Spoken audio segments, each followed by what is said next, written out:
sa katimugan, sa isang maharlikang tahanan. May isang binatang pinaparusahan, tanging hangad, kapayapaan. Sinuway niya ang kanyang amang sultan, pagkat ang nais ay katahimikan. Katahimikan sa kanyang bayang sinilangan. Anak ng sultan nga'y pinaparusahan, pagkat wag daw namangkan. Ngunit duwag pa ang tawag sa mga taong ang hangal ay kalayaan. Sigaw ng puso niya'y kapayapaan sa kanyang bayang sinilangan. Magtiis ka muna, kaibigan, may ilaw sa kabila ng kadiliman.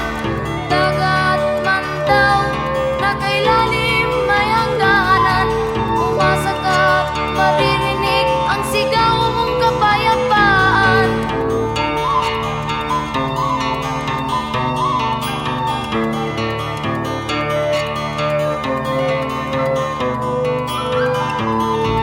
Ako'y nagtataka kung bakit ang magkapatid ay dapat pang maglaban.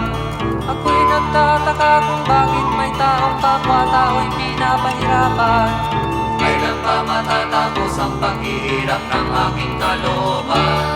Magtiis ka muna, Ang kaibigan, buhay dito sa mundo ay di ko maunawaan. ang buhay ay di mo Kailan pa maunawaan. kaya makikita ang hinahanap kong kapayapaan? Ang lahat ng bagay ay nagdadaan Kailan ba lamang. masasagot ang lahat ng aking mga katanungan? Lahat ng kasagot ay nasa iyong pinanggalingan. Magtiis ka muna, kaibigan, may ilaw sa kabila ng kadiliman. Dagat man daw na kay lalim may hangganan, umasa ka't maririnig ang sigaw mong kapayapaan.